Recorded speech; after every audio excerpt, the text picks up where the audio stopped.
Olá, seja muito bem-vindo a mais um Estudo Central. Estamos aqui para continuar estudando um pouquinho mais da Palavra de Deus e também pedindo que você possa compartilhar com seus amigos o nosso vídeo. Você já conhece o nosso canal, nós compartilhamos um pouquinho mais da Palavra de Deus e convidamos a você para levar essa palavra também aos seus amigos. Nós estamos, como você já sabe, estudando a respeito do grande conflito, né, o tema do nosso trimestre, o nosso período aqui, e hoje nós vamos falar um pouquinho, a lição número 8, que vai falar um pouquinho a respeito do santuário. Você sabe o que isso significa, o que ele representa, na verdade? Então, fique conosco, compartilhe com seus amigos para que possamos aprender um pouquinho mais sobre isso. Antes de darmos início, gostaria de cumprimentar aquelas pessoas que estão sempre conosco, que mandam um olá, que comentam nos nossos vídeos. O Leonardo Paulo, que nos acompanha de Caruaru, no Pernambuco. A Luísa Maciel, que fala conosco de Queimadas, na Paraíba. A Vilma Telo, de São Paulo, capital. Maria do Socorro Souto, de Florânia, Rio Grande do Norte. E a Isabel dos Santos, que nos acompanha de Luanda, na Angola. Sejam todos muito bem-vindos, continue conosco. Se ainda não segue o nosso canal, dá tempo de fazer isso. E para estudar um pouquinho mais a respeito desse tema tão desafiador, eu tenho aqui comigo alguns amigos que vão estar compartilhando conosco a palavra. Para comentarmos então, aprendermos um pouquinho mais sobre esse tema, temos aqui conosco o pastor Wagner Piazzi. Ele trabalha aqui na Associação Paulista Sudoeste. Seja muito bem-vindo, pastor Wagner. Obrigado, minha querida. É muito bom estar com a Teru, com você, com os nossos amigos que nos acompanham de diversas partes do Brasil e do mundo, né? Atualmente estou aqui na Paulista Sudoeste, atuando nas áreas de missão global, cuidando dos amigos da Novo Tempo, também trabalhando na área de saúde e com o Ministério Adventista das Possibilidades, que é um ministério voltado para a inclusão, a evangelização através da inclusão. Então, nós trabalhamos com pessoas surdas, pessoas cegas, pessoas com mobilidade reduzida, com enlutados, com crianças em situação de vulnerabilidade. É um trabalho muito bonito de inclusão. E eu quero mandar um abraço aqui, aproveitar para esses líderes leigos que trabalham voluntariamente em cada igreja nessas áreas que acabei de citar. A vocês, amém. O meu muito obrigado, viu? Que Deus abençoe vocês. Amém. A igreja procura abranger a todos, né? Incluir todas as pessoas, né? E temos aqui a Teru Gouveia, que é apresentadora da Novo Tempo, do programa Vida e Saúde. Seja muito bem-vinda. Obrigada, um prazer estar aqui com você, estudando e aprendendo juntos. A Escola Sabatina é esse espaço gostoso onde a gente pode não só ouvir, mas também compartilhar aquilo e ajustar, calibrar as nossas ideias de acordo com a Bíblia. Amém. E você pode fazer oração para iniciarmos? Vamos orar. Feche seus olhos. Grande Deus e Pai, estamos aqui neste momento focados no aprendizado da Tua Palavra. Ilumina nossa mente para que a gente possa ouvir a Tua voz e obedecer, Senhor. Eu oro por cada pessoa nos acompanhando agora, Pai, que as distrações sejam silenciadas e a Tua voz fale bem profundamente ao nosso coração. Por Jesus oramos. Amém. Amém. Bom, o nosso tema de hoje é Luz do Santuário. O santuário é um tema um pouquinho delicado, cheio de detalhes, mas é um tema que diferencia a Igreja Adventista das demais denominações, né? Faz parte da nossa doutrina ali, um marco, e ali ele não é só uma representação, né? Ele tem um significado extremamente profundo e fundamental dentro das nossas crenças, né? Então, para que aqueles que estão nos acompanhando, estão nos vendo pela primeira vez, o que o pastor poderia colocar no geral, para depois a gente tentar detalhar um pouquinho mais a respeito desse tema? É um tema muito bonito, de fato. Infelizmente, né, não tem sido tão abordado por várias comunidades de fé espalhadas por aí. Vamos lá, Êxodo 25, verso 8, diz assim, gostaria de ler o texto, o nosso guia apresenta alguns textos e de forma sintética mesmo eu vou apresentar aqui algumas ideias, tá? Deus fala para Moisés, e me farão um santuário para que eu possa habitar no meio deles. E do verso 40, do mesmo capítulo, Êxodo 25, 40, diz assim, vê, pois, que tudo faças segundo o modelo que te foi mostrado no monte.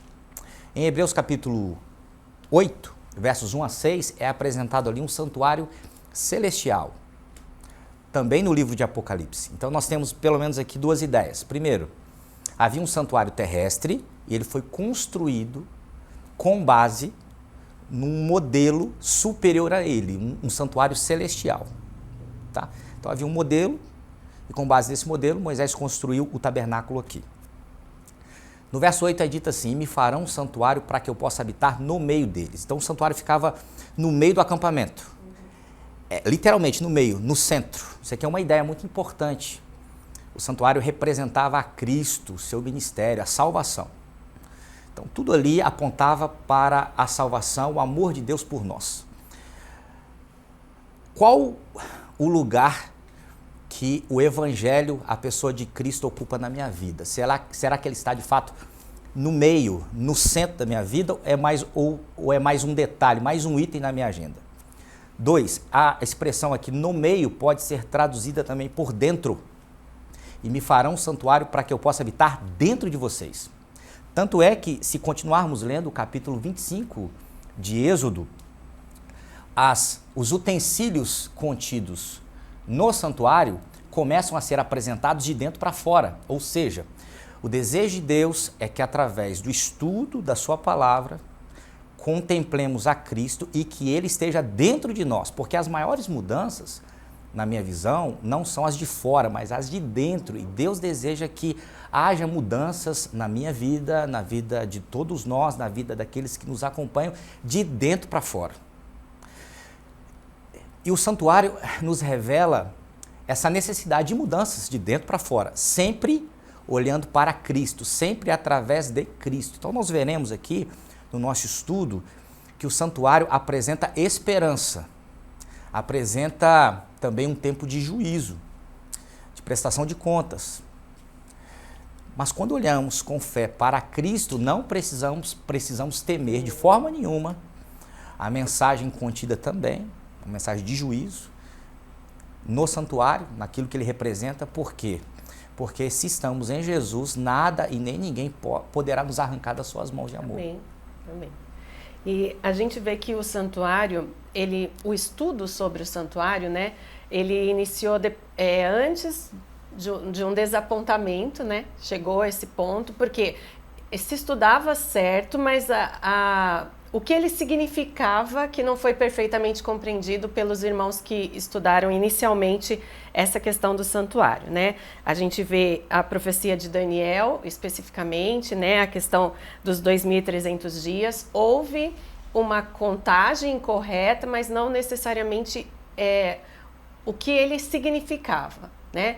Como que isso foi esclarecido a partir daí, foi retomado esses estudos, como que eles conseguiram entender o que realmente significava esse santuário?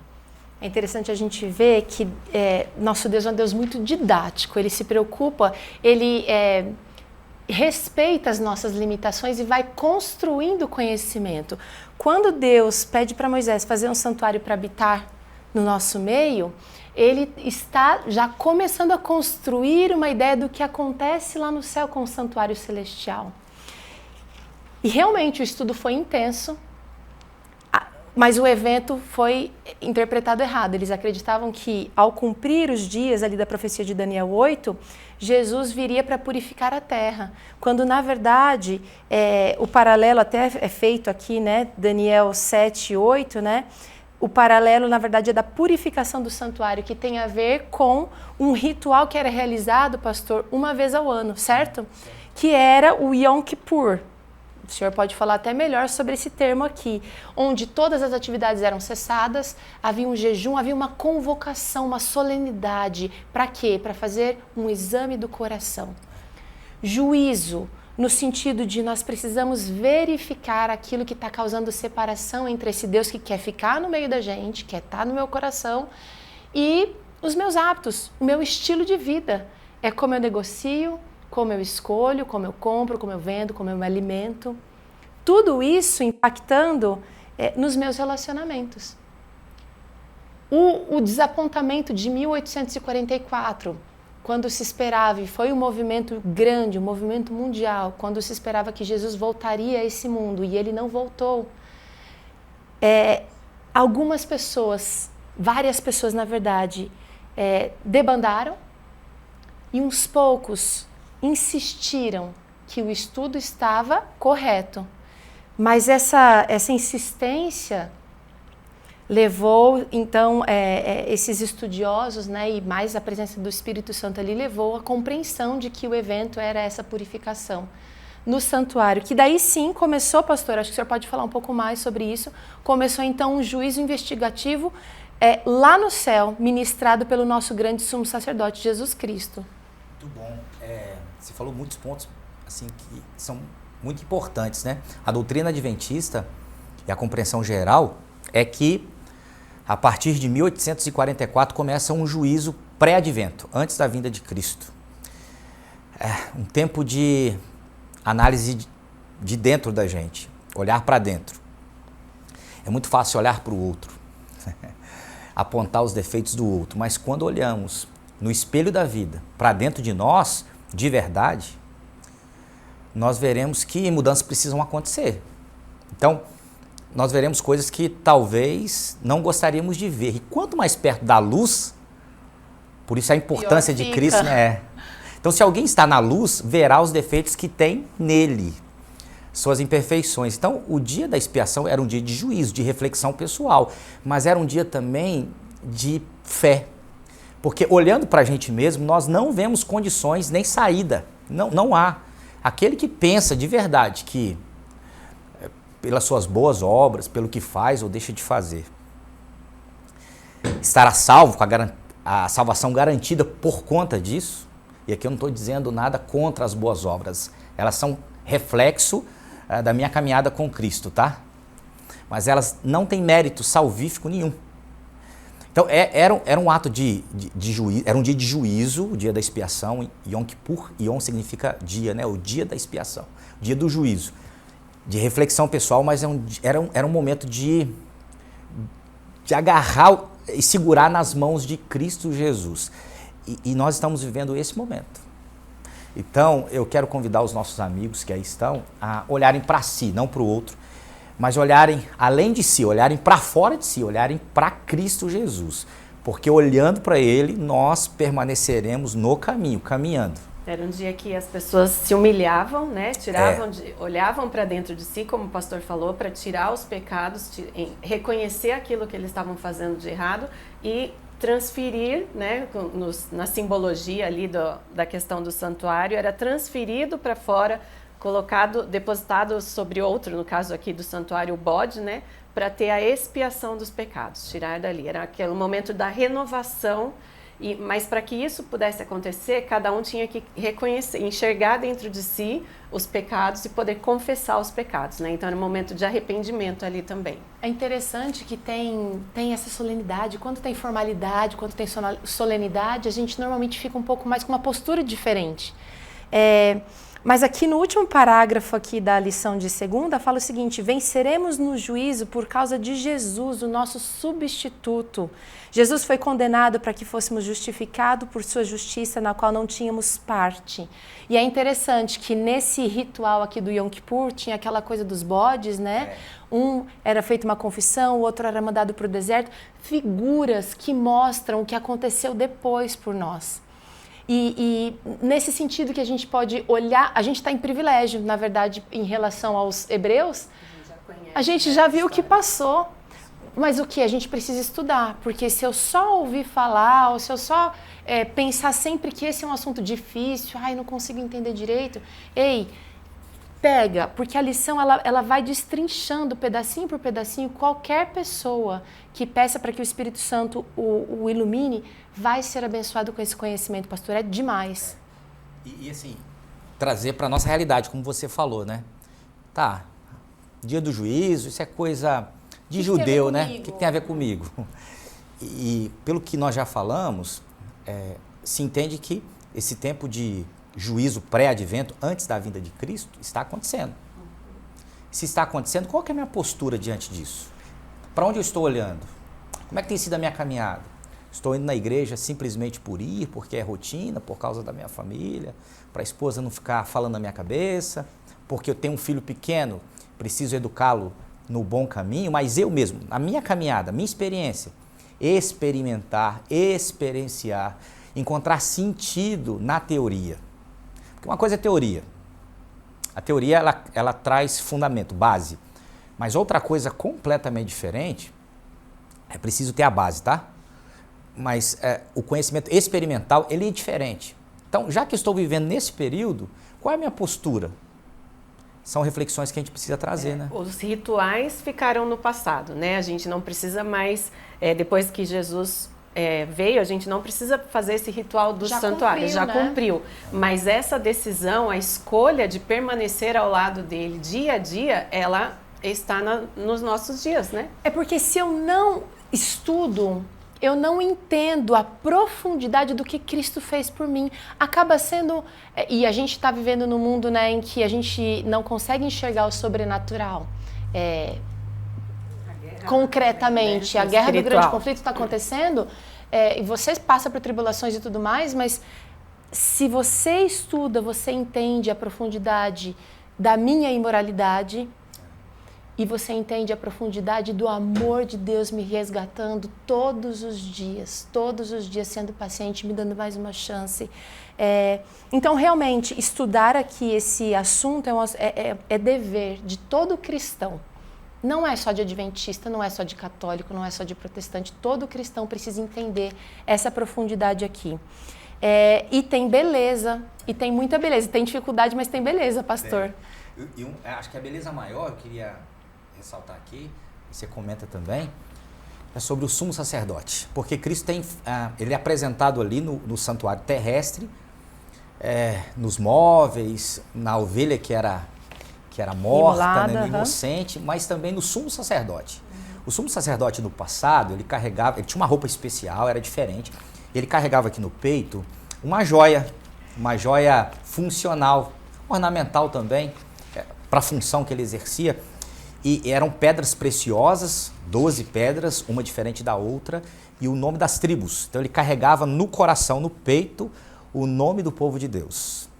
Jesus Cristo, em Hebreus, na carta aos Hebreus, ele é apresentado como nosso sumo sacerdote. Eu queria ler um trechinho aqui, Hebreus 4, 14 a 16, é dito assim. Esse texto é maravilhoso para mim, ele me ajuda muito, viu? Tendo, pois, a Jesus, o Filho de Deus, como grande sumo sacerdote, que penetrou os céus, conservemos firmes a nossa confissão, porque não temos um sumo sacerdote que não possa compadecer-se das nossas fraquezas. Antes, foi ele tentado em todas as coisas, a nossa semelhança, mas sem pecado. Acheguemo-nos, olha o convite, portanto, confiadamente, junto ao trono da graça, a fim de recebermos misericórdia e acharmos graça para socorro em ocasião oportuna. Esse texto tem fortalecido a minha caminhada, porque assim, tem momentos que você fala, eu vou deixar de caminhar. Porque o nosso olhar está desfocado.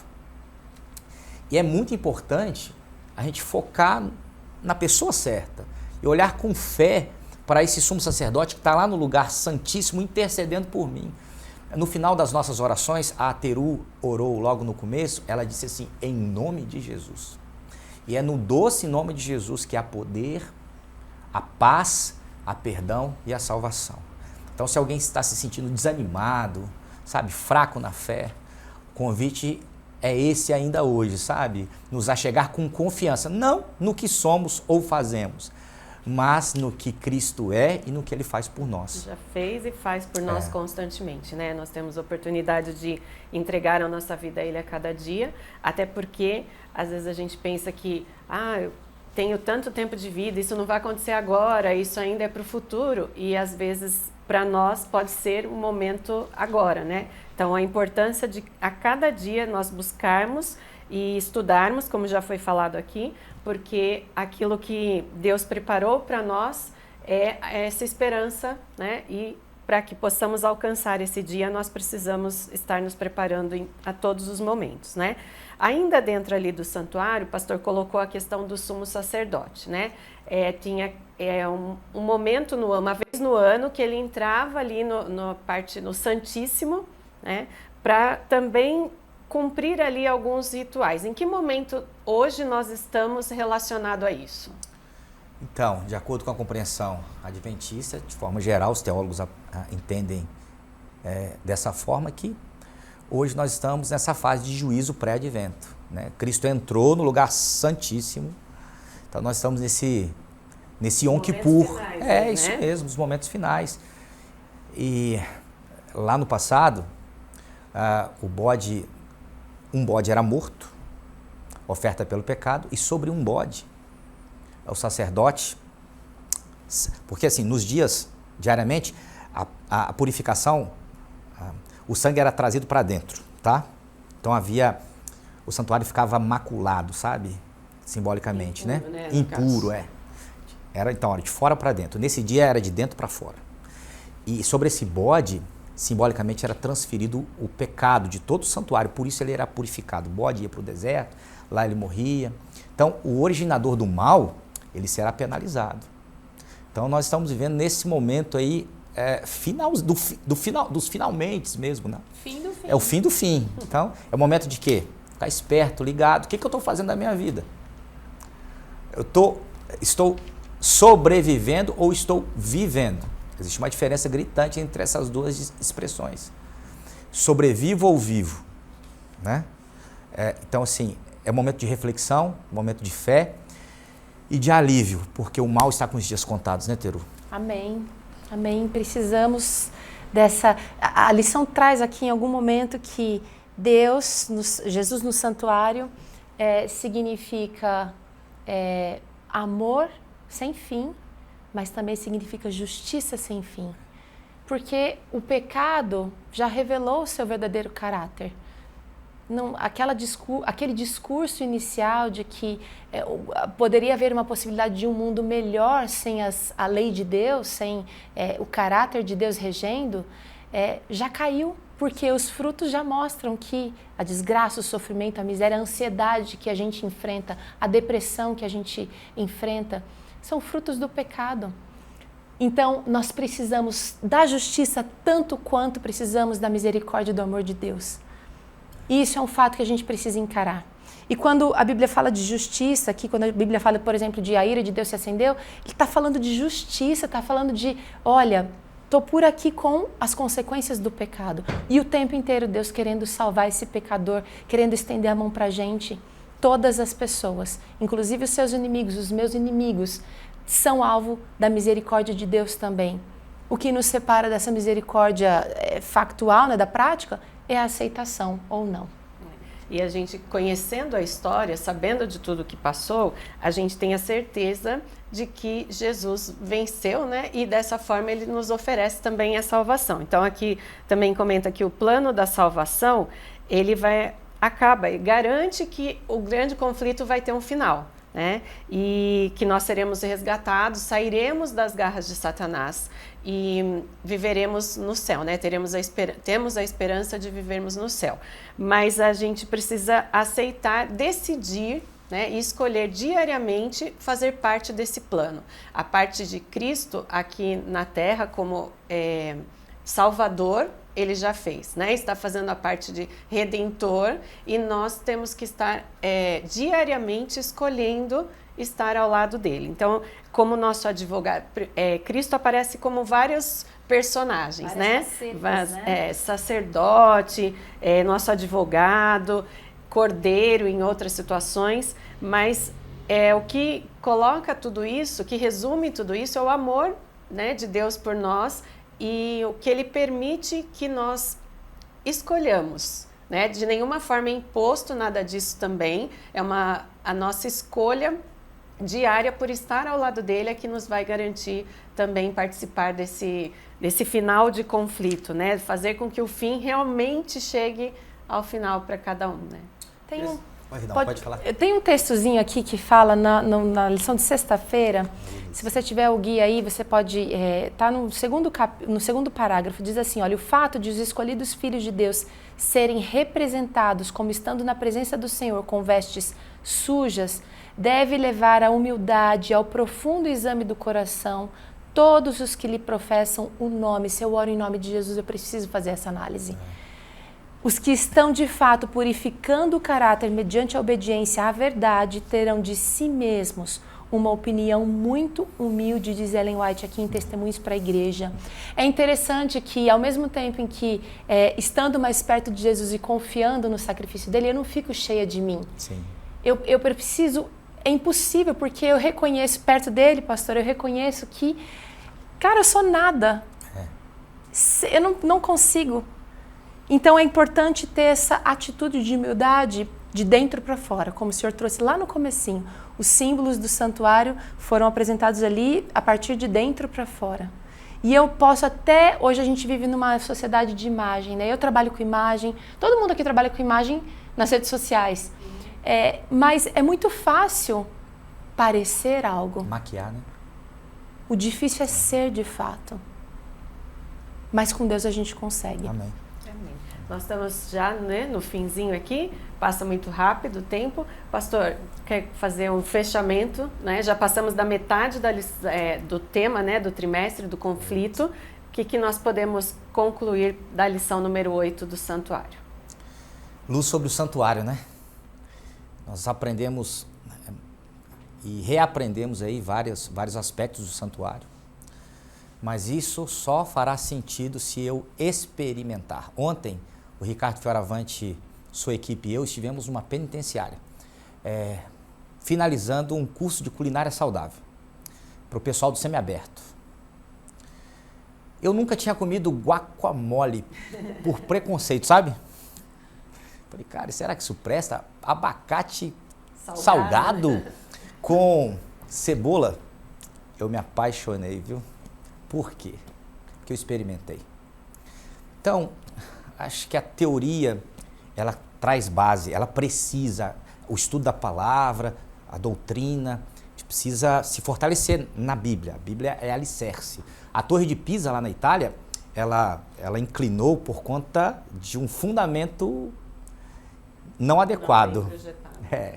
O terreno não tinha firmeza, a estrutura, a base não estava legal, então ela se inclinou. Muitas vidas estão sendo inclinadas para lados